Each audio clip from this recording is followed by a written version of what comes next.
Hai guys, gimana kabar kalian hari ini? Kayaknya di sini banyak yang nonton tapi nggak subscribe. Subscribe dulu dong guys, jangan lupa. Gak bakal rugi kok. Kan di sini film-film yang dibahas juga keren-keren.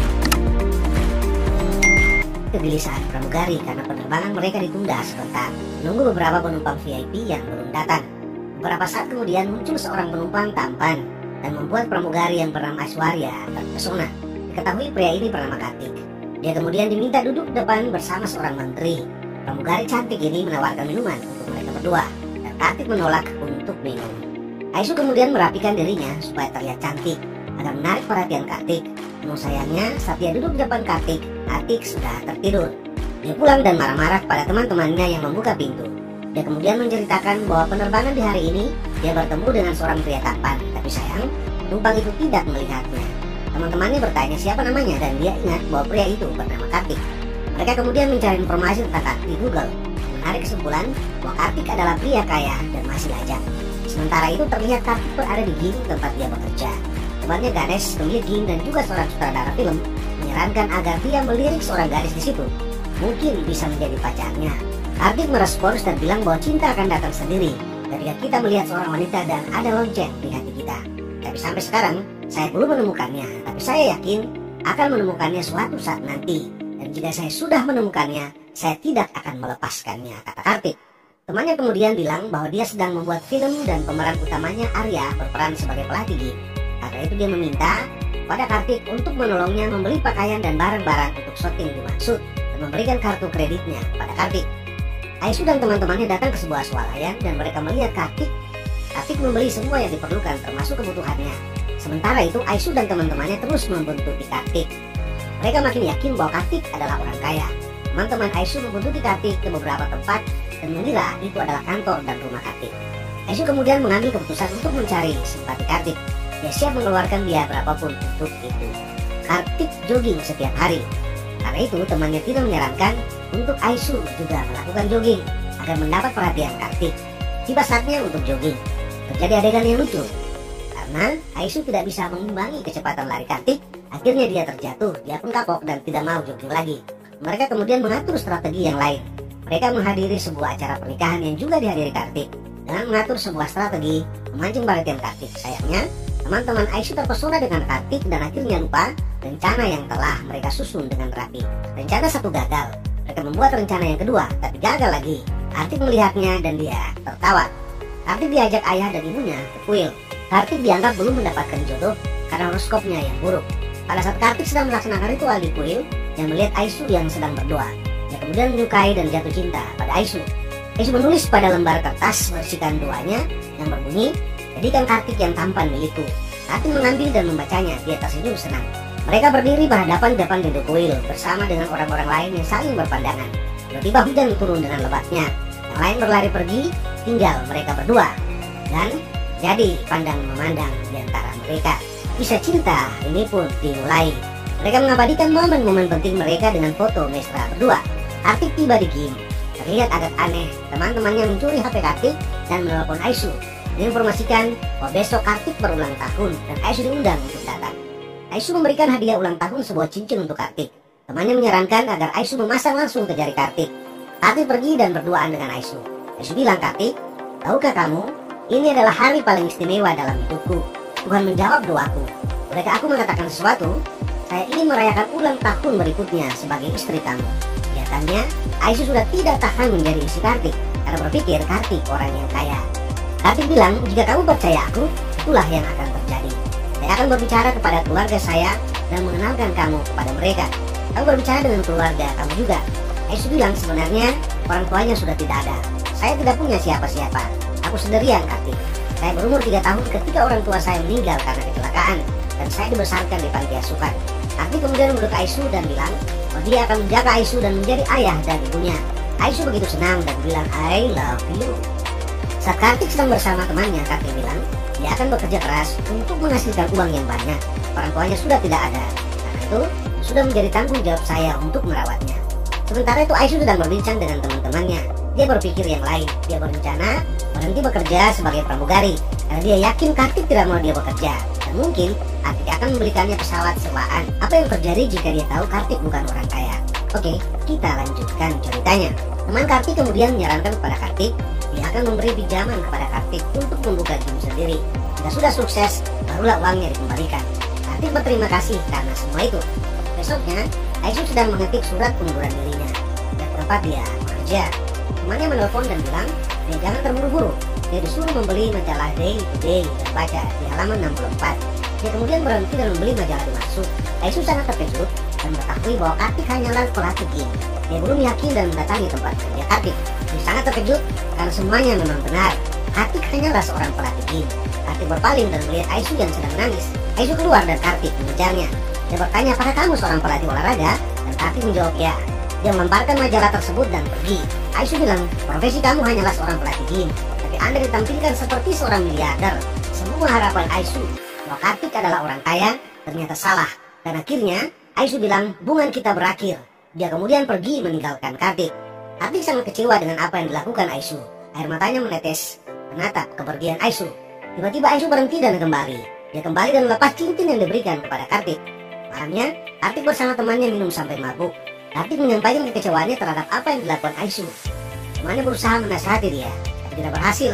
Kartik bilang, dia telah meninggalkan saya, tapi saya tidak akan melupakan dia.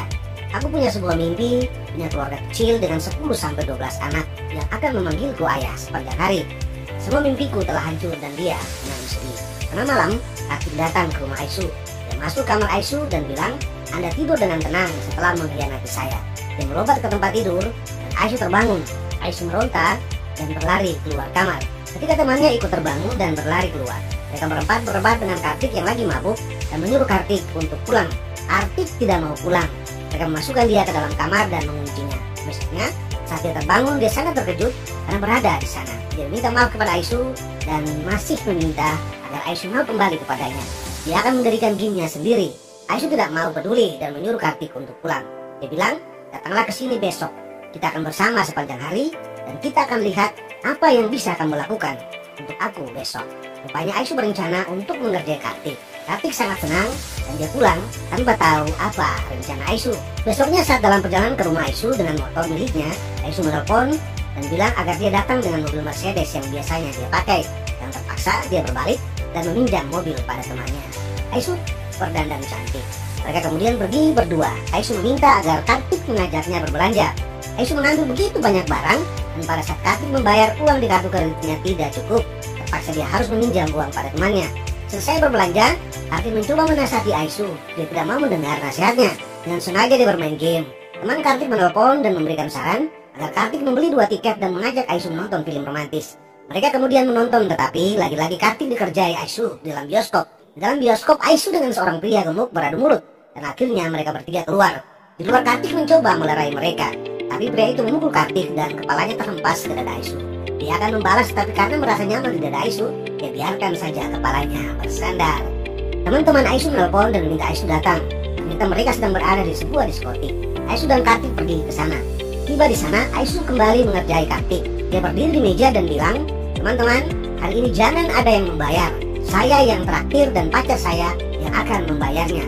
Tidak benar si Aisu ini. Kartik kembali kesulitan membayar dan dia terpaksa menelpon temannya lagi untuk meminjam uang. Setelah tagihan dibayar, masih ada tagihan lain dan terpaksa Kartik harus meninggalkan HP-nya sebagai jaminan. Saat pulang, dalam mobil Aisu memberikan segala rincian keuangan yang harus Kartik biayai jika menikah dengan dia. Dan terlihat memang Aisu ini perempuan matre. Tiba-tiba, mobilnya mogok. Karena kehabisan bahan bakar, Kartik meminta bantuan mereka yang mobilnya di belakang untuk bantu mendorong ke pinggir jalan. Aisu makin kesal. Dia kemudian menyampaikan kata-kata hina kepada Kartik, memberikan uang untuk membeli bahan bakar, dan kemudian pergi. Film pun berlanjut. Aisu telah menemukan seorang pria kaya sebagai pacarnya bernama Arjun. Mereka melakukan acara pertunangan. Kartik mengetahuinya dan pergi ke acara tersebut dengan membawa kadonya. Teman-teman Aisu melihat Kartik memberitahukannya kepada Aisu, dan Aisu menjadi ketakutan. Dia gemetaran saat memasang cincin pertunangan di jari Arjun. Kartik sengaja berdiri. Aisu terkejut dan cincinnya jatuh. Dia mengambilnya dan memasangnya lagi. Selesai memasang cincin, dia berpaling dan Kartik tidak ada lagi. Matanya mencari-cari Kartik. Ternyata Kartik sudah berdiri di belakang mereka. Kartik menyerahkan kadonya, mengucapkan selamat dengan sedikit kata-kata pujian dan pamit pulang. Setelah acara pertunangan selesai, mereka membuka kado, tapi saling menolak untuk membuka kado dari Kartik. Aisu kemudian membuka kadonya dan ternyata isinya sebuah patung dan kartu ucapan berisi kata-kata yang membuat Aisu terpana. Karena di akhir, Kartik menulis, "Aku berdoa untuk sahabatku agar dia selalu bahagia." Mereka mengambil kesimpulan bahwa Kartik bukan orang jahat. Teman-temannya memberikan saran agar Aisu menelpon Kartik. Aisu menelpon dan mengucapkan terima kasih kepada Kartik. Kartik meminta mereka untuk bertemu. Aisu menolak dengan alasan dia tidak punya waktu. Kartik kemudian bilang bahwa dia punya foto-foto mereka berdua dan dia ingin mengembalikannya karena foto-foto itu selalu mengingatkan dia pada Aisu. Akhirnya mereka berjanji bertemu di restoran dekat gym Kartik. Saat mereka bertemu, Kartik sengaja menaruh foto-foto itu di sebelahnya agar dilihat Aisu. Aisu melihatnya dan dia menjadi khawatir. Mereka terlibat beberapa pembicaraan dan Kartik bilang, "Aku akan melupakanmu, bahkan aku tidak akan memikirkanmu. Tapi untuk itu, kamu harus menemukan gadis yang baik sepertimu untukku." Dengan marah Aisu bilang, "Sampah, pernahkah kamu melihat dirimu sendiri? Tidak ada gadis yang ingin tinggal bersamamu." Dan dia akan beranjak pergi. Kartik marah, membentak, dan menyuruh mereka berdua untuk duduk kembali. Setelah mereka duduk kembali, Kartik bilang lagi, "Jadi Anda memasuki hidup saya, mencintai saya, bermain dengan perasaan saya, dan kemudian mencampakkan saya. Dan Anda berpikir, saya akan berpuasa untuk Anda dan pergi ke kuil." Aisu mengeluarkan beberapa kata-kata manis dan dia berharap itu dapat mempengaruhi Kartik. Kartik tetap pada pendiriannya, yaitu Aisu harus mencari seorang gadis seperti dirinya untuk Kartik. Dan jika tidak, Kartik akan merusak pernikahan Aisu. Dia akan bilang kepada Arjun bahwa dia dan Aisu berselingkuh. Kartik menunjukkan HP-nya dan memperlihatkan nomor Arjun. Dia berpura-pura menelpon Arjun. Aisu ketakutan dan meminta Kartik jangan menelpon. Kartik memberikan waktu 1 hari untuk Aisu berpikir dan dia pun pergi. Kartik menceritakan yang terjadi pada temannya dan temannya bilang Kartik luar biasa menangkap panah yang diarahkan kepadanya, menembakkan kembali dan melukai lawannya. Tiba-tiba teman Aisu menelpon dan bilang Aisu mau bunuh diri. Kartik datang di rumah Aisu. Ada beberapa preman dan tangan Aisu terlihat di perban. Kartik menghampiri Aisu tetapi dihalang para preman. Saat preman-preman itu mendorong dan menyuruhnya keluar, Kartik menangkap ada senyum senang di wajah Aisu. Dia tahu Aisu berbohong. Dia menghajar preman-preman itu satu persatu sampai KO semuanya, sambil menjepit leher seorang preman yang mendekati Aisu dan membongkar kebohongan Aisu, dan menyuruh Aisu membuka perban di tangannya dan ketahuan bahwa dia berbohong, pura-pura bunuh diri. Preman-preman itu menjadi marah karena mereka juga tertipu. Seorang preman bilang, "Kakak, dia terlihat sangat polos tapi telah menipu kita semua." Mereka minta maaf kepada Kartik dan keluar. Kartik marah-marah kepada Aisu. Aisu meminta maaf dan Kartik menegaskan bahwa Aisu harus mencari seorang gadis untuknya. Mereka melakukan pendaftaran pada sebuah website pencari jodoh dan Aisu harus mengorbankan uangnya agar Kartik menjadi anggota pada web dimaksud. Besoknya, Arjun mengenalkan Aisu pada stafnya dan mengangkat Aisu sebagai pimpinan cabang pada perusahaan tersebut. Kemudian menunjukkan ruangan kerja Aisu. Aisu terlihat sangat senang karena itu. Aisu menemukan seorang gadis dan mengatur waktu untuk mereka bertemu. Kartik dengan sengaja melakukan hal-hal yang membuat gadis itu menjadi tidak suka kepadanya dan pergi. Aisu mencoba menasihati Kartik. Kartik membalas apa yang pernah dilakukan Aisu saat dia menasihati Aisu bermain game dan tidak peduli dengan nasihat Aisu. Aisu kemudian mengajak Kartik membeli pakaian dengan harapan merubah penampilan Kartik agar menarik perhatian para gadis. Semua barang telah dibawa ke kasir dan Kartik tidak mau membayar. Akhirnya Aisu yang membayar. Dia membalas perlakuan Aisu padanya. Mereka berdua ke diskotik dan saat Aisu sedang mencari Kartik, dia muncul dengan penampilan barunya. Tentu saja menarik perhatian gadis-gadis di sana. Ada seorang gadis yang menyukai Kartik dan berdisko dengan Kartik. Aisu bersorak senang melihatnya dan tidak lama kemudian gadis itu menerima telepon dan kemudian pergi. Aisu menarik tangan Kartik untuk mengejar gadis dimaksud. Mereka kemudian menemukan rumah gadis tersebut dan mengatur strategi agar Kartik bisa bertemu dengan gadis tersebut. Singkat cerita, Kartik akhirnya bisa bertemu dengan gadis tersebut. Mereka mulai akrab dan situ bernama Nisa. Aisu terlihat senang karena itu.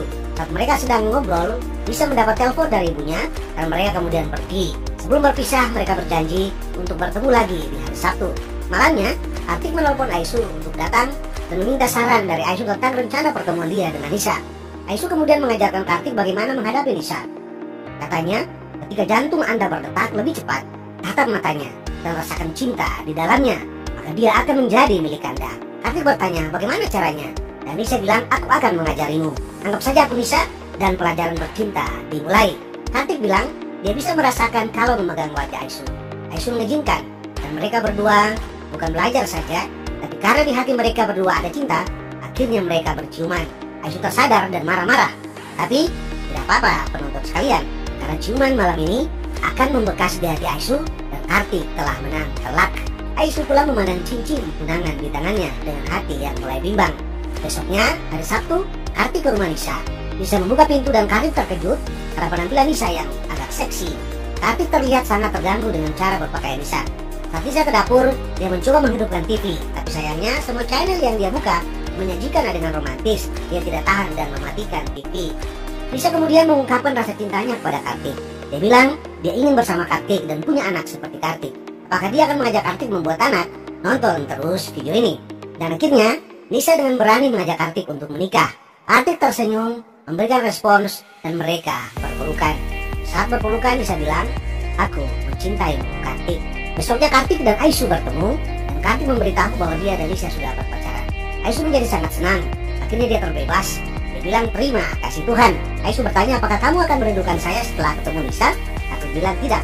Dan terlihat Aisyu seperti tidak senang. Dia melanjutkan, "Kita akan berteman baik setelah ini." Mereka berjabat tangan untuk berjanji. Terlihat Aisyu di rumah Arjun. Dia dihadapkan pada sejumlah aturan yang sangat mengganggu aktivitas hidupnya, membuatnya menjadi tidak nyaman. Kebebasannya terkekang. Dia mulai menjadi ragu untuk meneruskan pernikahan dengan Arjun. Dia bertemu dengan Kartik pada saat Kartik berencana pulang ke kampung untuk bertemu dengan kedua orang tuanya. Kartik mengajak Aisyu dan mereka berdua pergi. Mereka menikmati perjalanan berdua sampai di rumah Kartik. Aisyu dilayani seperti calon mantu yang meneteskan air mata karenanya. Saat dia dikuili, dia berdoa dan meminta Tuhan menunjukkan jalan yang benar baginya. Saat dia membuka mata, yang ada di depannya adalah Kartik dan dia sangat terkejut. Dia menjadi yakin bahwa jodohnya adalah Kartik, seperti yang dia minta pada Tuhan. Dia sedang bicara dengan Kartik, muncul Nisa, dan terlihat mereka begitu mesra. Nisa bilang, besok adalah hari Valentine, dan mereka akan bertunangan. Aisyu terlihat terkejut, dan dia hanya bilang, "Selamat." Kartik bilang kepada Nisa bahwa besok Aisyu akan ke London untuk menikah. Arjun datang, mereka berjabat tangan, dan kemudian berpisah. Dalam perjalanan pulang, Aisyu tidak berkata apa-apa. Dia terdiam dengan berbagai rasa yang berkecamuk dalam hatinya. Mulai muncul di dalam ingatannya kenangan-kenangan bersama Kartik. Malamnya dalam perjalanan ke bandara, dia menyilangkan kaki. Arjun tidak suka itu. Dia menyuruh sopir menghentikan mobilnya dan dia turun. Arjun mengejarnya dan bertanya, "Apa masalahnya?" Aisyu bilang, "Maaf Arjun, aku tidak bisa menikah denganmu." Arjun bertanya, "Mengapa?" Aisyu bilang, "Aku harus kehilangan identitasku untuk tinggal bersama kamu." Dia kemudian bilang bahwa semua hal yang tidak dia sukai. Arjun belum percaya itu. Dan akhirnya Aisyu berterus terang, dia menyukai Kartik. Arjun terkejut dan akhirnya mereka pergi. Aisyu kemudian berlari menuju ke tempat acara Valentine, sekaligus acara pertunangan Kartik dan Nisa. Dia bertemu Kartik dan menyampaikan semua penyesalannya dan bilang, dia baru sadar bahwa kita membutuhkan cinta untuk menjalani hidup, bukan uang. Dia memegang tangan Kartik, meletakkan di dadanya dan bilang, "Aku tidak bisa hidup tanpa kamu." Kartik dengan suara keras bilang, "Lepaskan tanganku." Semua orang di tempat itu kemudian berpaling dan melihat karena suara Kartik yang begitu keras. Kartik bilang, "Aku tidak mau melihatmu lagi, silakan keluar." Aisyu terus berusaha memberikan pengertian kepada Kartik. Kartik marah-marah dan mengatakan ulang semua hal jelek yang pernah dibilang Aisyu kepadanya. Nisa menenangkan Kartik. Kartik kemudian menarik tangan Nisa dan pergi. Aisyu mengejar dan menahan Kartik. Kartik memberikan uang untuk Aisyu dan bilang, "Ini sebagai ongkos kamu pulang."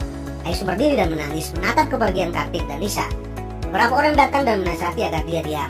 Aisyu bilang, "Aku tahu dia akan membenciku, tapi dia akan selalu ada di hatiku." Tiba-tiba semua orang mulai bernyanyi dan menari sambil menggantikan jaket Aisyu dengan sari yang bagus dan mengantar Aisyu ke suatu tempat di lokasi perayaan acara Valentine itu. Dia sangat terkejut dan bahagia melihat Kartik berdiri di sana. Kartik kemudian bilang, "Mari kita mulai dari awal. Nama saya Kartik. Saya seorang pelatih olahraga. Dan saya hanya 15.000 rupiah. Saya punya rumah kecil berukuran 10 kali 10 kaki." Aisyu bilang, "Tidak apa-apa." Kartik melanjutkan, "Apakah kamu mau menikah dengan saya?" Aisyu menjawab, "Ya," dan berlari memeluk Kartik. Nisa tersenyum melihatnya. "Oh ya, lalu bagaimana dengan Nisa?" Nisa mengingat saat dia meminta Kartik untuk menikah dengannya. Kartik minta maaf dan menolaknya dan bilang dia tidak bisa mencintai orang lain selain Aisyu. Aisyu adalah cinta sejatinya dan dia akan kembali suatu saat nanti. Dan memang Kartik sangat yakin bahwa Aisyu akan membatalkan pernikahannya dan kembali kepadanya. Nisa memberikan jempol kepada Kartik sambil tersenyum. Aisyu berterima kasih kepada Nisa